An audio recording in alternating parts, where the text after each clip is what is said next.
The shadow moved ominously across the land, dyeing the sky with blood and pounding the earth. Those who still have faith in justice and honor, valor and goodness call out his name. The ultimate superhero. The only one who can save the world from extinction. If he can't do it, no one can. Oh, me?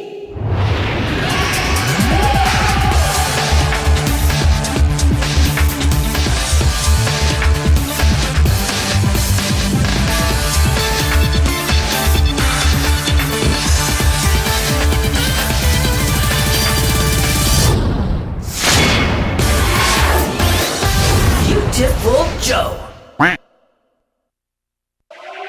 I've got a question for you guys. What's your favorite Capcom franchise that isn't Mega Man? Is it Resident Evil? Devil May Cry? Monster Hunter? Well, for me, I'd have to go with one of Capcom's many forgotten franchises. One that was a sizable hit when it came out, leading to sequels, spin-offs, and even an anime series, but in recent years has dropped off the radar. The debut game from Clover Studios, Viewtiful Joe.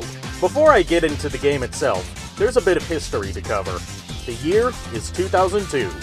The Nintendo GameCube has been out for a year and it's not doing so well. In an attempt to boost sales, Nintendo strikes a deal with Capcom to release 5 exclusive games for the GameCube. These games were Viewtiful Joe, Piano 3, Dead Phoenix, Killer 7, and Resident Evil 4, all to be overseen by Resident Evil creator Shinji Mikami and developed by Capcom's production studio 4. There was much rejoicing. And then Capcom comes back and says that only Resident Evil 4 will be a GameCube exclusive, undermining all the hype in one fell swoop. Ouch. Anyway, the first of these games to be released was Viewtiful Joe, directed by Devil May Cry and Bayonetta creator, founder of Platinum Games, and easiest person to be blocked by on Twitter, Hideki Kamiya.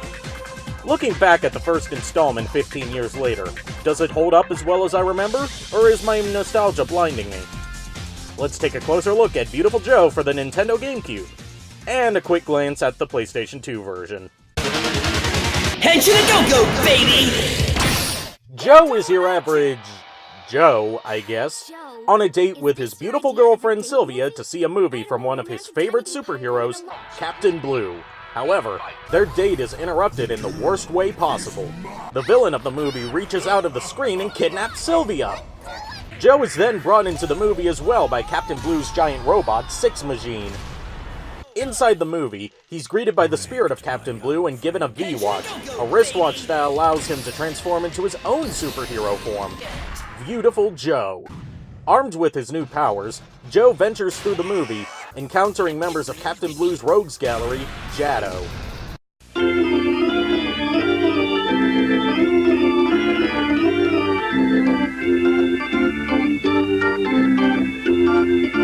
Joe finally reaches Sylvia, defeats the final Jado member, and saves her. All's well that ends well, until the giant villain from the beginning of the game appears again and takes her into space. Joe mounts his trusty plane Six Machine and gives chase. After fighting his way through the villain's space station, he finally reaches the control room to find Sylvia and Captain Blue. Yes, Captain Blue was the villain this whole time, taking on the identity of King Blue, seizing control of Jado, and formulating a plan to use Sylvia as a key to escape Movie Land and conquer the real world. Also, Sylvia is Captain Blue's daughter. Joe commandeers Six Machine and dukes it out with King Blue, defeats him, and then has one final showdown with a younger, still in his prime Captain Blue for the fate of both worlds. Joe defeats the evil hero who, brought back to his senses, reveals that he was once an acclaimed director and actor who was beloved by many, until his movies lost their popularity. Overcome by a combination of anger towards the fickle movie-going masses, as well as a bit of your standard video game plot evil forces, he was sucked into the world of the movies he created, where he took over and began his plot to get revenge on those who didn't appreciate his work. Damn, did this game just predict its own fate? Anyway, just after he's shown by Joe that his movies are still beloved today, our heroes receive a warning that an alien fleet is heading towards Earth. Blue reveals that he anticipated this, and leaves it to Joe to save the world once again, throwing in a quick mention that the world will need to be saved a total of 3 times before everything is over. That's not quite the end, though. Sylvia, rightfully tired of sitting back and doing nothing the whole time, demands that Blue give her her own V-Watch. He reluctantly complies, giving Sylvia her own superhero form, and ending with Joe proclaiming that their adventures will continue with her at his side. The story is a pretty basic superhero plot without many cutscenes throughout it, so it comes off as simple but effective. Kamiya shows his love for movies with references to real-world franchises such as Star Wars, Kamen Rider, Jaws, and many more I probably missed, which helps the overall movie aesthetic that the game goes for. The voice acting is spot on, with several big-name voice actors lending their talents to the game, including D. Bradley Baker as Joe, Christina Puccelli as Sylvia, Greg Berger as Captain Blue, and Kevin Michael Richardson playing both Hulk Davidson and Fire Leo, although my favorite has to be Mikey Kelly as Alistair, Joe's self-appointed rival. He isn't in the game for long, but he steals the show every second he's there with his shameless fourth wall breaks and I don't give a fuck attitude. Sound mixing is a bit of an issue on the other hand. In the few cutscenes the game has, there were many instances where either a character's voice was so heavily filtered that it made them hard to understand, or the background music drowned them out. On the subject of music, it's a bunch of extremely catchy techno pieces, with my personal favorite songs being Joe the Hero, Blade Master, and the incredibly cheesy cast song unlocked by beating the game, Viewtiful World. This game could not be more early 2000s if it tried. Let's see, what else is there to cover about presentation? Oh, I know! How about dem graphics? Viewtiful Joe is absolutely gorgeous for an early GameCube game, ditching the more realistic style of other contemporary Capcom games like Devil May Cry and the Resident Evil remakes, in favor of comic book style cel shading, with a heavy emphasis on blacks and shadows overall. It makes the character models really pop out, with the backgrounds being no slouch either. They're highly detailed, and look almost like dioramas or, well, stages. Nothing in the foreground ever gets in the way, objects you can interact with are easily distinguished from those you can't, and each level fits its movie setting perfectly, from the forest leading into the castle in the first level, to King Blue's space station in the final level. Add in the ability to play the game in 480p with component cables, and you have a game that looks beautiful even on modern TVs. Now that I've gushed about the presentation, how about the gameplay? Viewtiful Joe is a 2.5D side-scrolling beat-em-up platformer. This being a Capcom game, it sets itself apart from others in the genre in a few unique ways that have never really been replicated by any other game I've played. As the game progresses, Joe gains 3 superpowers, slow motion, Mach speed, and zoom, that allow him to not only enhance his abilities, but manipulate his surroundings in creative ways.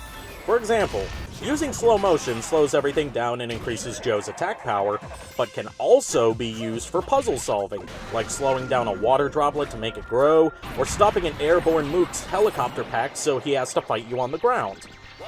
Mastering these abilities, as well as learning the benefits of combining them, is necessary for survival and progress in the later stages. Joe's power isn't unlimited, however. See that meter at the top? That's your VFX meter. When you use your powers, the meter drains. When it reaches 0, Viewtiful Joe turns back into regular Joe, takes extra damage, and loses access to his powers and his double jump ability.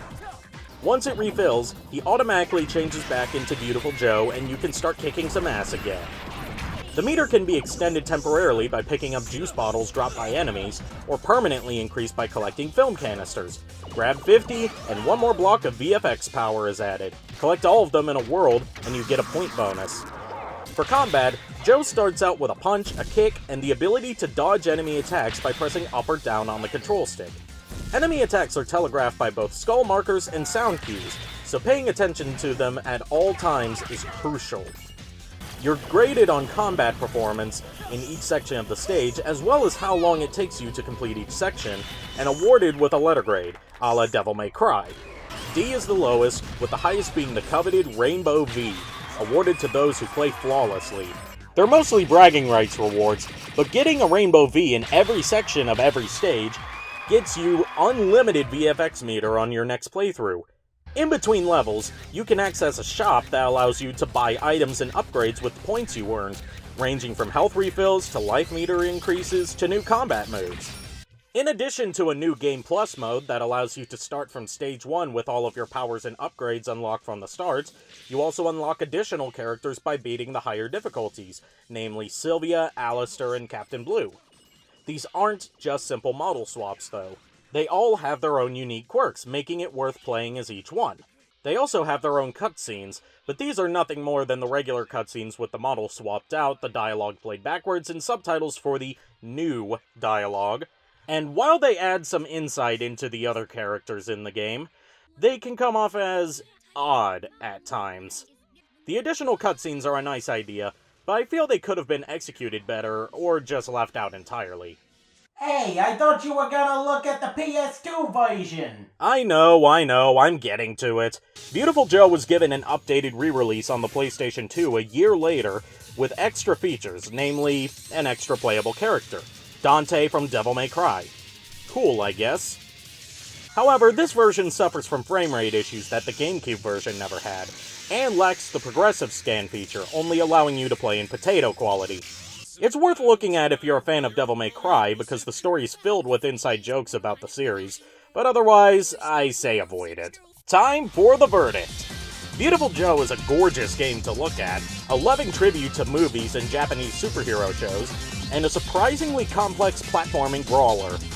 It's challenging but never unfair, offers plenty of unlockables to encourage repeat playthroughs, and the use of Joe's VFX powers allows for some of the most creative level design of any Capcom game released at the time. Viewtiful Joe was a modest success across both platforms, but was considered successful enough by Capcom to turn it into a multimedia franchise, with a sequel, 2 spin-off games, and a short-lived anime series. I may take a look at all of these at a later date. Let me know if you guys are interested in the comments. Nowadays, Joe has mostly been forgotten by Capcom, outside of the occasional appearance in a crossover fighting game, or as an unlockable costume in something else. Clover's library in general hasn't seen much love from Capcom either, with Okami being the only game to be re-released on modern platforms, and that simply baffles me. We live in an age where games that are widely available are upscaled to 1080p, given a remastered label slapped on them, have some token achievements thrown in, and make tons of money, but Capcom has an entire franchise that they're just sitting on and doing nothing significant with. Which isn't helped by Clover's closure in 2006, followed by key staff members including Mikami and Kamiya leaving Capcom altogether to form Platinum Games. I know the chances are slim, but hey, if Mega Man can make a comeback after undergoing a similar scenario, why not Joe? Maybe test the waters with an HD collection of the first 2 games? It wouldn't hurt, and Capcom did say that they were interested in revisiting their old dead properties recently. The ball's in your court, Capcom. You proved me wrong once when I said that Mega Man was never coming back. And I'm ready to eat my words a second time by seeing Joe make his long overdue return to the world of gaming. I'm Haseo, and I'll see you guys next time.